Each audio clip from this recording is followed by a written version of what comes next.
कार्य प्रारंभ किया। जो कहा वह करके दिखाया और जितना किया उतना ही जनता जनार्दन के सामने कहा भी। तो अपार जन समर्थन उसकी परिणति थी और इसीलिए आज उत्तर प्रदेश जैसे राज्य में, जो देश की आबादी का सबसे बड़ा राज्य है, 25 करोड़ की आबादी इस राज्य में निवास करती है। एक समय इस प्रदेश के अंदर पहचान का एक संकट खड़ा हुआ था। दंगे होते थे, व्यापक अराजकता थी। उत्तर प्रदेश का नाम सुनकर के लोगों के मन में एक भयावह दृश्य पैदा होता था। लोग ये मानते थे उत्तर प्रदेश का मतलब लोगों के लिए एक ऐसा प्रदेश जो देश के विकास में सहयोगी बनने के बजाय बाधक था। बीमारू राज्य कहा जाता था। लोग ये मानते थे कि भारत इसलिए प्रगति नहीं कर पाएगा क्योंकि सबसे बड़ी आबादी के राज्य को उस प्रकार के नेतृत्व और उस प्रकार का कोई भी विजन वहां पर देखने को नहीं मिलता था। दंगे होते थे, वोट बैंक बनाकर के लोग एक दूसरे की भावनाओं के साथ जिस रूप में खिलवाड़ करते थे वो सबके सामने था। लेकिन विगत 5-5.5 वर्ष के दौरान प्रदेश के अंदर जो परिवर्तन हुआ है वो सबके सामने है। प्रदेश का परसेप्शन बदला है। प्रदेश के आम जनमानस के मन में एक नया विश्वास जागृत हुआ है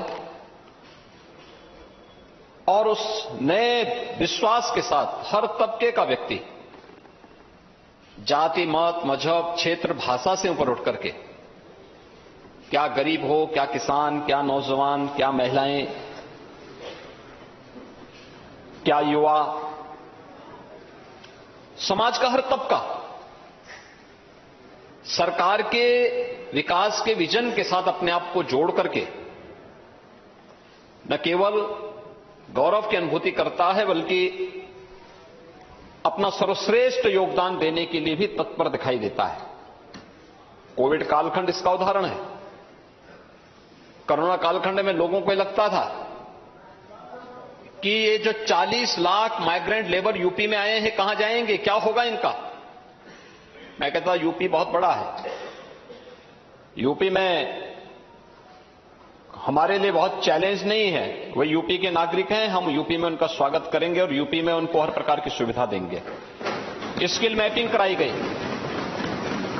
और यहां पर पहले से ही किसी कालखंड में देश का सबसे बड़ा एमएसएमई का जो क्लस्टर मौजूद था, ऐसे 90 लाख यूनिट जो प्रदेश के अंदर मौजूद थे। 2018 में हम लोगों ने 1 डिस्ट्रिक्ट 1 प्रोडक्ट की अपनी योजना लागू की और आज उसका परिणाम हम सबके सामने है। हर एक व्यक्ति को इसके अनुरूप कार्य देने में हमें सफलता प्राप्त हुई। कोविड प्रबंधन का एक मॉडल प्रदेश ने देश के सामने और दुनिया के सामने प्रस्तुत करने में सफलता प्राप्त की। बेहतरीन कानून व्यवस्था की स्थिति के माध्यम से हम लोगों ने प्रदेश को कानून व्यवस्था का एक बेहतरीन मॉडल देश को देकर के उसको देश के सामने एक नजीर बनवाया। उत्तर प्रदेश राज्य दंगा मुक्त हो सकता है, यह उत्तर प्रदेश ने साबित किया और आज देश के अंदर कहीं भी हम जाते हैं लोग इस बात की चर्चा करते हैं। आज हर तबका इस बात को स्वीकार करता है। हर पर्व और त्योहार शांतिपूर्ण तरीके से मनाए जा रहे हैं। हर व्यक्ति अपने आप को सुरक्षित महसूस कर रहा है।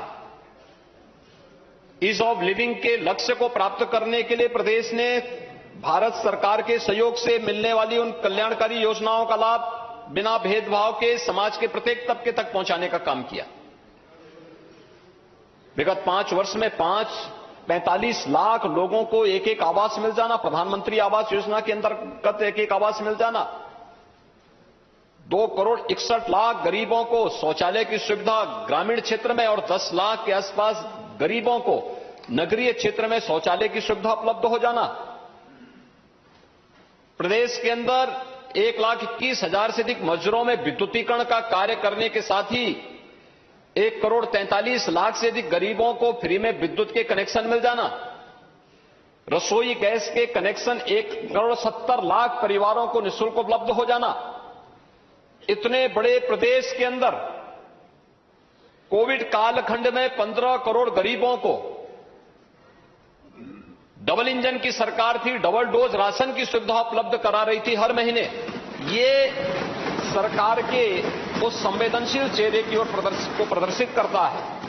एक तरफ कानून का राज होगा, दूसरी तरफ अपने नागरिकों के प्रति उतनी ही जिम्मेदारी और जवाबदेही के साथ सरकार कार्य करेगी। और यह सब हम लोगों को यहां पर इस दौरान देश ने भी देखा, दुनिया ने भी देखा। प्रधानमंत्री जी जो मॉडल देते थे कि जान है जहान है, उत्तर प्रदेश ने इसको लागू किया।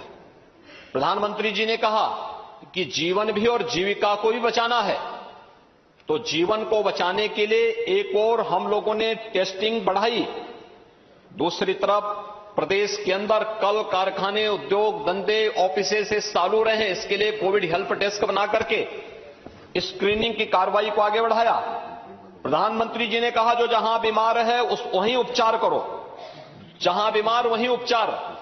तो इसके लिए आंगनबाड़ी, आशा वर्कर, एएनएम, हेल्थ वर्कर्स, इन सबको लेकर के घर घर स्क्रीनिंग करने की कार्रवाई और उपचार की सुविधा उपलब्ध करवाई गई। उत्तर प्रदेश के इस मॉडल को सबने स्वीकारा और आज उत्तर प्रदेश देश के अंदर अपना न केवल ईज ऑफ लिविंग में बल्कि ईज ऑफ डूइंग बिजनेस में एक बेहतरीन लक्ष्य को लेकर के आगे बढ़ा है। और महोदय, आज जब हम लोग यहां पर नई सरकार के गठन होने के बाद अपने पहले अनुपूरक बजट को लेकर के सदन में इस पे चर्चा हुई, मैं सबसे पहले उन सभी माननीय सदस्यों का जिन्होंने इस पूरी चर्चा में भाग लिया, अपने अमूल्य सुझाव दिए हैं, उन सबको हृदय से धन्यवाद देता हूं। अनुपूरक बजट को लेकर के देखेंगे तो हमारा एक प्रदेश शासन का 22-23 का ये बजट लगभग 6.5 लाख करोड़ रुपए का पहुंचने जा रहा है। उत्तर प्रदेश जैसे राज्य के लिए अपेक्षा की जाती है जहां पे 25 करोड़ की आबादी निवास करती थी, उस बड़ी आबादी के लिए एक बड़ी सोच के साथ हम कार्य कर सकें। और बड़ी सोच के साथ कार्य करते हुए हम लोगों ने इस दौरान बेहतरीन वित्तीय प्रबंधन का उदाहरण भी प्रस्तुत किया। आज देश के अंदर जिन राज्यों की आबादी उत्तर प्रदेश से 1/6 है, 1/8 है,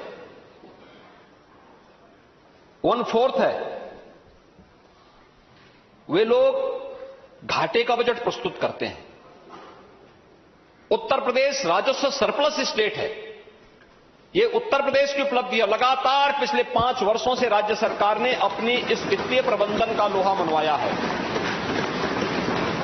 बजट में एफआरबीएम की सीमा को कोविड-19 के बावजूद भी हम लोगों ने कभी लांघा नहीं, उसको उस सीमा के दायरे में रहकर के बजट भी बनाया।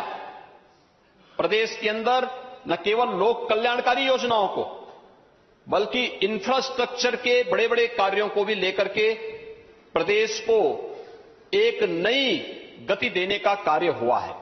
और उसी कार्यक्रम को लेकर के हमें आज जो अनुपूरक बजट प्रस्तुत करना पड़ा है, स्वाभाविक जिज्ञासा थे हमारे मित्रों की कि अभी बजट का पूरा पैसा खर्च नहीं हुआ, फिर अनुपूरक बजट की आवश्यकता क्यों पड़ी। स्वाभाविक रूप से जिज्ञासा है भी, होनी भी चाहिए। और मैं उसके बारे में बताना चाहूंगा कि कुछ चीजें ऐसी थी जिन पर हमें एक कदम उठाने पड़े थे। एक, उत्तर प्रदेश जैसे राज्य को हम आदरणीय प्रधानमंत्री जी के विजन के अनुरूप भारत की अर्थव्यवस्था का ग्रोथ इंजन बना सकें, इस दृष्टि से उत्तर प्रदेश के अंदर आज के दिन पर कुछ नए कदम उठाने की आवश्यकता है। उसके लिए राज्य सरकार ने अनेक कदम उठाए हैं जिन पर लगातार कार्य चल रहा है। हमारा प्रयास है कि प्रधानमंत्री जी ने भारत की अर्थव्यवस्था को 2024 तक $5 ट्रिलियन की इकोनॉमी बनाने का एक लक्ष्य देश के सामने रखा है। इस पर भारत सरकार के स्तर पर युद्ध स्तर पर कार्य चल रहे हैं। अलग अलग स्तर पर इस पर अभियान चल रहे हैं। उत्तर प्रदेश देश की आबादी का सबसे बड़ा राज्य है।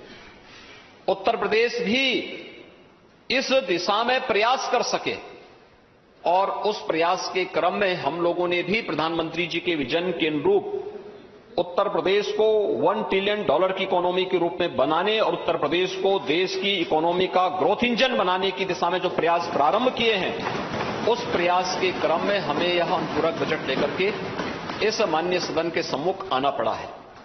खासतौर पर प्रदेश सरकार ने इस दौरान फरवरी 10 से 12, 2023 में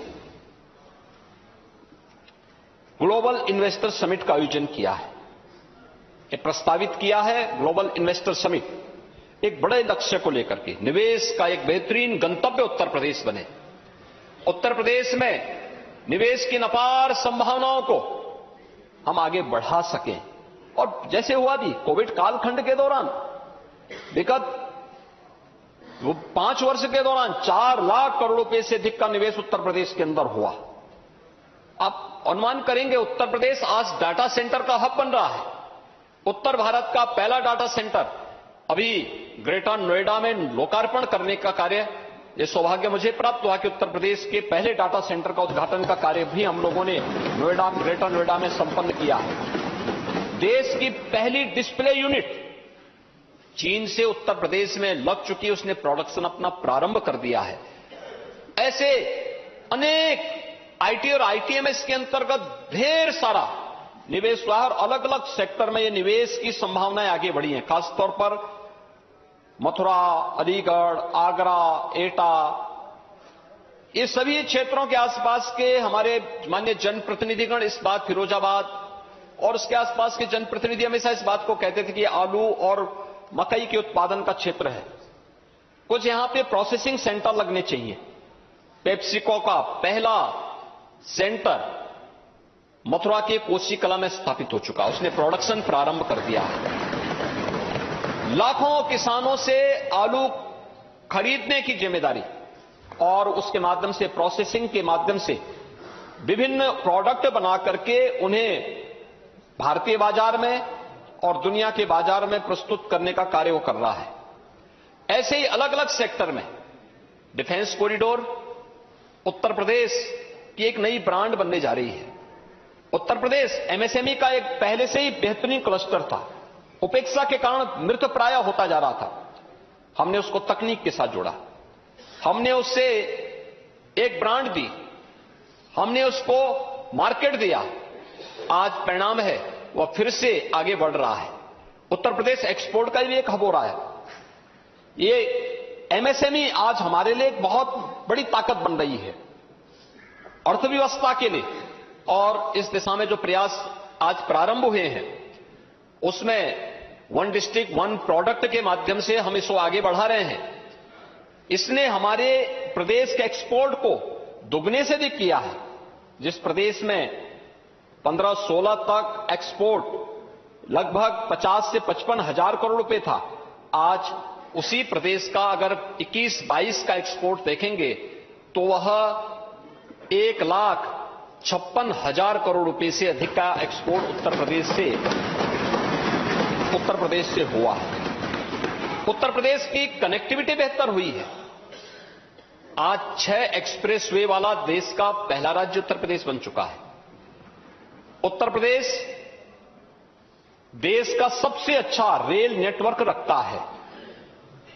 eastern and western dedicated freight corridor Uttar Pradesh से होकर के गुजरती है और इनका जंक्शन भी उत्तर प्रदेश के अंदर दादरी के पास पड़ता है, जो हमारे लिए लॉजिस्टिक हब का एक बेहतरीन केंद्र बनने जा रहा है, जिसमें राज्य सरकार ने निवेश की उन अनंत संभावनाओं को आगे बढ़ाया है, जो उत्तर प्रदेश के लॉजिस्टिक के एक महत्वपूर्ण हब के रूप में प्रस्तुत करेगा। उत्तर प्रदेश ने देश का पहला इनलैंड वाटरवे हल्दिया से वाराणसी के बीच में प्रारंभ कर दिया है और इनलैंड वाटरवे के माध्यम से पूर्वी बंदरगाह से जो राज्य लैंडलॉक्ड राज्य कहा जाता था, यह हमारी सबसे बड़ी कमी मानी जाती थी, उस राज्य को हम लोगों ने वाटरवे के साथ जोड़ करके ट्रांसपोर्टेशन की, एक्सपोर्ट की जो चैलेंज थे हमारे सामने, को दूर करने में भी एक बड़ी सफलता प्राप्त की है और इसके विस्तार की दिशा में हम भारत सरकार के साथ मिलकर के इसको और विस्तार देना चाहते हैं। इस प्रकार मैं भी पिछले दिनों बलिया गया था। बलिया से मुझे वहां की सब्जी, वहां के अन्नदाता किसानों के द्वारा जो सब्जी उत्पादन की गई, उस सब्जी को वहां से एक्सपोर्ट करने के लिए इनलैंड वाटरवे का उपयोग करते हुए और सब्जी वहां से दूसरे देशों के लिए भेजी जा रही थी। यानी यह दिखता है कि अन्नदाता किसान उससे कितना लाभान्वित हो रहा है। लखनऊ काम, प्रदेश के अन्य क्षेत्रों के अंदर जो अन्नदाता किसान या हमारे जो बागवान हैं, ये फल उत्पादन का कार्य कर रहे हैं, इन्हें इसका कितना लाभ प्राप्त होने जा रहा है, यह इस एक्सपोर्ट के माध्यम से, इनलैंड वाटरवे के माध्यम से हम लोग इसको देख सकते हैं। हमारी चीनी मिलें जो चीनी उत्पादन कर रही हैं, कोरोना कालखंड में भी हम लोगों ने अपनी सभी 119 चीनी मिलें चलाई और इन 119 चीनी मिलों को चलाने के साथ ही हम लोगों ने यह भी किया है कि अब उत्तर प्रदेश से चीनी अन्य देशों को एक्सपोर्ट हो रही है। यानी जिस राज्य में माना जाता था चीनी मिलें बंद, 17 के पहले चीनी मिलें लगभग बंद होने के कगार पर थी, उससे पहले 10 वर्षों तक चीनी मिलें लगभग ज्यादातर बंदी के कगार की ओर जा रही थी। पिछले 5-5.5 वर्ष के अंदर न केवल चीनी मिलें चली हैं, बल्कि उत्तर प्रदेश देश का सबसे बड़ा इथेनॉल उत्पादन राज्य के रूप में भी उभरा है और अन्नदाता किसानों को अब तक 1,81,000 करोड़ रुपए के गन्ना मूल्य का भुगतान करने में भी हमें सफलता प्राप्त हुई। 6 एक्सप्रेसवे के साथ एयर कनेक्ट, बेहतरीन कनेक्टिविटी एयर की भी हम लोगों ने दी है। 7 एक्सप्रेसवे पे वर्तमान में हम लोग कार्य करवाने जा रहे हैं भारत सरकार के सहयोग से, और ये भी उत्तर प्रदेश की इकोनॉमी को एक गति देगा। Inter state connectivity, Nepal, Bihar, Jharkhand, Chhattisgarh, Madhya Pradesh, Rajasthan, Haryana, Uttarakhand, Delhi, इनसे उत्तर प्रदेश की जितनी भी हमारी कनेक्टिविटी होगी वो 4 लेन की कनेक्टिविटी होगी। हम ज्यादातर कनेक्टिविटी को 4 लेन में बदल चुके हैं। शेष पर हमारा कार्य युद्ध स्तर पर चल रहा है। हर जनपद मुख्यालय 4 लेन के साथ जुड़ना चाहिए। हर तहसील मुख्यालय और ब्लॉक विकासखंड मुख्यालय को 2 लेन की कनेक्टिविटी से जुड़ना चाहिए। ये सभी कार्यों को युद्ध स्तर पर आगे बढ़ाने की कार्रवाई वर्तमान में चल रही है। और वहीं एयर कनेक्टिविटी को लेकर के भी अगर आप देखेंगे तो 2017 तक उत्तर प्रदेश के अंदर 2 एयरपोर्ट पूरी तरह फंक्शनल थे, 2 आंशिक क्रियाशील थे। आज हमारे पास 9 एयरपोर्ट पूरी तरह क्रियाशील हो चुके हैं। 3 इंटरनेशनल एयरपोर्ट का स्टेट राज्य है और 2 इंटरनेशनल एयरपोर्ट हम बना रहे हैं। 9 एयरपोर्ट हमारे फंक्शनल हैं जो 77 गंतव्य तक पहुंचाने की सुविधा उपलब्ध करवाते हैं। और साथ साथ उत्तर प्रदेश में 10 नए एयरपोर्ट पर वर्तमान में कार्य चल रहा है, जिसमें से 5 के एमओयू हमारी एयरपोर्ट अथॉरिटी ऑफ इंडिया के साथ एमओयू हो चुका है, जिन्हें शीघ्र हम संचालित करने की सामर्थ्य रखते हैं, जिसको हम लोग आगे बढ़ाने का कार्य कर रहे हैं। बेहतरीन कनेक्टिविटी ने उत्तर प्रदेश के अंदर विकास को एक नई गति दी है और उसी विकास की प्रक्रिया को ध्यान में रख करके बेहतरीन कानून व्यवस्था, बेहतरीन यहां पर मैन पावर, हमारे पास देश का सबसे अच्छा युवा हमारे पास है, सबसे ऊर्जावान और प्रतिभाशाली युवा हमारे पास है। उस युवा के स्किल डेवलपमेंट के लिए हमें क्या कुछ करना है, स्थानीय नौजवानों को स्थानीय स्तर पर रोजगार प्राप्त हो सके, इसके लिए हम लोगों ने इस व्यवस्था में यह कार्य यहां पर प्रारंभ किया और इसलिए इस अनुपूरक बजट को सदन के सम्मुख लेके आना पड़ा है, जो 33,769 करोड़ 55 लाख रुपए का एक कुल अनुपूरक बजट है। महोदय, यह बजट हमारा जो मूल बजट आया था, जो उससे मिलाकर के अगर हम देखेंगे तो यह अब मिलाकर मूल बजट हम लोग लेकर आए थे, वह आया था 6,15,000 करोड़ रुपए का आया था। और अब ये मिलाकर के लगभग 6.5 लाख करोड़ रुपए का बजट हमारा पूरा 22-23 का उत्तर प्रदेश जैसे राज्य के आकार के अनुरूप ये बजट बनने जा रहा है। इसमें जिन चीजों पर हम लोगों ने ज्यादा फोकस किया है और वह है कि एक तो $1 ट्रिलियन की इकोनॉमी की जब हम बात करते हैं तो उसकी कुछ प्रमुख शर्तें हैं और उसमें जो महत्वपूर्ण गति दे सकता है इसमें एक अर्बनाइजेशन उसकी एक महत्वपूर्ण शर्त होती है।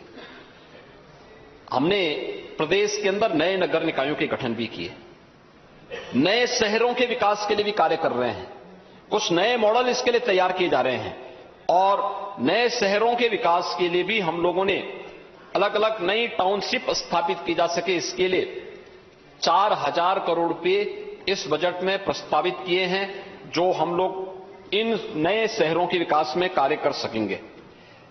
एमएसएमई सेक्टर को भी गति देने के लिए निजी पार्क स्थापित किए जा सके, इंडस्ट्रियल एस्टेट विकसित किए जा सके। एमएसएमई की उत्तर प्रदेश की पॉलिसी देश की बेहतरीन पॉलिसीज में से एक है जिसमें से हम लोगों ने 1000 दिन तक किसी भी निवेशक को इस बात की छूट दी है 1000 दिन तक वो अपना निवेश करें, अपने उद्योग को संचालित करें और बाकी औपचारिकताओं को 1000 दिन के अंदर वो अपना पूरा कर लें। ईज ऑफ डूइंग बिजनेस की दृष्टि से बहुत महत्वपूर्ण कदम था और उस कार्यक्रम को उत्तर प्रदेश ने उत्तरप्रेत किया है। अब 300 करोड़ रुपए की व्यवस्था हम लोगों ने एमएसएमई सेक्टर में निजी पार्क की स्थापना के लिए और इंडस्ट्रियल एस्टेट की स्थापना के लिए यहां पर हमने व्यवस्था दी है। एक्सप्रेस हाईवे हमारे हैं, लेकिन एक्सप्रेस हाईवे केवल कनेक्टिविटी के माध्यम न बने बल्कि इसका हम बेहतरीन उपयोग कर सकें।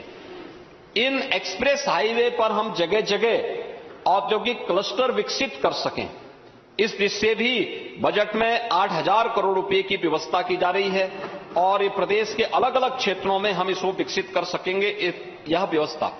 दूसरा, PM Gatishakti national master plan के लिए भी हम लोगों ने 200 करोड़ रुपए की व्यवस्था की है। हम सब जानते हैं आदरणीय प्रधानमंत्री जी ने विगत वर्ष ही इस पीएम गतिशक्ति नेशनल प्लान की जो घोषणा की है, यह एक अत्यंत महत्वपूर्ण योजना है। खासतौर पर अब तक होता क्या था, कोई प्रोजेक्ट बनता था और बिना किसी प्लानिंग के वह कभी कभी अटक जाता था, एनओसी में बहुत समस्या होती थी। अब किसी भी प्रोजेक्ट को प्रारंभ करने के पहले आप पीएम गतिशक्ति नेशनल जो प्लान बना है उस प्लान के अंतर्गत उसको आप डालेंगे, अपने आप ही आपको पता लग जाए कि इसका अलाइनमेंट की मार्ग में कोई बैरियर तो नहीं है। बैरियर है तो इसको हटाने के लिए क्या प्रावधान होने चाहिए और उस पूरी प्रक्रिया को ऑटो मोड पर उस पूरे कार्यक्रम को हम आगे बढ़ा सकते हैं। बहुत बार होता क्या था, जैसे हम लोग जाते हैं बलिया ही जाते हैं तो बलिया जाने के लिए देवरिया से बलिया जाते हैं तो भागलपुर का एक ब्रिज है, आप देखते होंगे भागलपुर का ब्रिज साल में एक बार कई दिनों के लिए बंद होता है क्योंकि उसकी मरम्मत की कार्रवाई होती है। और मरम्मत कहां है, अक्सर होता था, अक्सर हम लोग देखते थे। प्लानिंग के समय कमी, अलाइनमेंट वहां पर या तो सॉइल टेस्ट में या फिर उसके अलाइनमेंट में कहीं ना कहीं उस समय कोई गलती थी जिसको समय रहते उसका समाधान नहीं हो पाया। कारण है जिंदगी भर वह कमी उसकी बनी रहेगी। आज के दिन पर पीएम गतिशक्ति आपको इस प्रकार की सुविधा उपलब्ध कराने जा रहा है कि आपके सामने पहले से ही इस प्रकार के अलाइनमेंट को तय करने के लिए पूरा ऑप्शन होंगे कि आपको कहां पर इस परियोजना को लागू करना है जिससे आने वाले समय में इसका भरपूर लाभ लोगों को प्राप्त हो सके। और इसके लिए भी हम लोगों ने बजट में 200 करोड़ रुपए की व्यवस्था की है और साथ साथ अन्य सभी कार्यक्रमों को लेकर के भी ग्लोबल इन्वेस्टर समिट, उससे जुड़े हुए इंसेंटिव, उससे जुड़े हुए अन्य तमाम कार्यक्रमों के लिए भी हम लोगों ने इस व्यवस्था को यहां पर दी है। अन्नदाता किसानों के उसको ध्यान में रखते हुए भी पहली बार हुआ आजादी के बाद जब अन्नदाता किसानों के निजी नलकूप में जो हम लोगों ने टैरिफ में 50% की छूट दी थी, उसके कारण पावर कारपोरेशन को जो लॉस हुआ होगा उसके लिए पावर कारपोरेशन को 1250 करोड़ रुपए की राशि इसके माध्यम से उपलब्ध करवाने का कार्य हो रहा है। और इन कार्यक्रमों को आगे बढ़ाने के साथ ही प्रदेश के अंदर चीनी मिलों के आधुनिकीकरण के साथ साथ उन चीनी मिलों के विस्तारीकरण की कार्रवाई को और वहां पर नए जो संयंत्र लगने हैं, इन सब के लिए डिस्टिलरीज वगैरह की स्थापना होनी है, इसके लिए भी कार्रवाई करने की इस पर हम लोगों ने इसके लिए धनराशि की व्यवस्था की है। युवाओं के लिए खासतौर पर विश्वविद्यालय स्तर पर जो युवा कार्य वहां पे अध्ययन कर रहे हैं, सर्वांगीण विकास के लिए आवश्यक है कि केवल पाठ्यक्रम तक हम उन्हें सीमित न रखें, बल्कि स्पोर्ट्स भी और अन्य तमाम प्रकार की रचनात्मक गतिविधियों के साथ हम अपने युवाओं को जोड़ सकें। और मुझे बताते हुए प्रसन्नता है कि मार्च अप्रैल में उत्तर प्रदेश में इंटरनेशनल जो अपना विश्वविद्यालय खेलकूद की प्रतियोगिताएं उत्तर प्रदेश के अंदर इंडिया यूनिवर्सिटी गेम्स का आयोजन उत्तर प्रदेश के अंदर आयोजित किया जा रहा है। उसके लिए धनराशि की व्यवस्था हम लोगों ने की है। महोदय, हम लोगों ने प्रदेश के अंदर बेहतरीन कानून व्यवस्था को देने में हम सफल तब हुए जब हम लोगों ने पुलिस की भर्ती को पूरी ईमानदारी और पारदर्शी तरीके से संपन्न किया, पुलिस रिफॉर्म किए, पुलिस का आधुनिकीकरण किया, पुलिस विभाग में हम लोगों ने आधुनिकीकरण की दिशा में तमाम प्रयास प्रारंभ किए, ट्रेनिंग की क्षमता बढ़ाई, ट्रेनिंग सेंटर बढ़ाए गए, 1,64,000 पुलिस की भर्ती की प्रक्रिया को पूरी ईमानदारी और पारदर्शी तरीके से संपन्न किया और उत्तर प्रदेश 7 जनपद ऐसे हो चुके हैं उत्तर प्रदेश के अंदर जहां पुलिस कमिश्नरेट सिस्टम हम लागू कर चुके हैं। 4 में पहले से था, 3 नए पुलिस कमिश्नरेट की घोषणा अभी हाल ही में प्रदेश के अंदर हुई है। उनके लिए उस प्रकार की अत्याधुनिक सुविधा प्रदेश के अंदर हम लोग साइबर क्राइम को कंट्रोल कर सकें, हर रेंज स्तर पर साइबर थाने की स्थापना, आज के समय में अपराध की प्रकृति की बदलती प्रकृति को ध्यान में रखते हुए तो अनुपूरक बजट पर चर्चा के दौरान इस वक्त मुख्यमंत्री का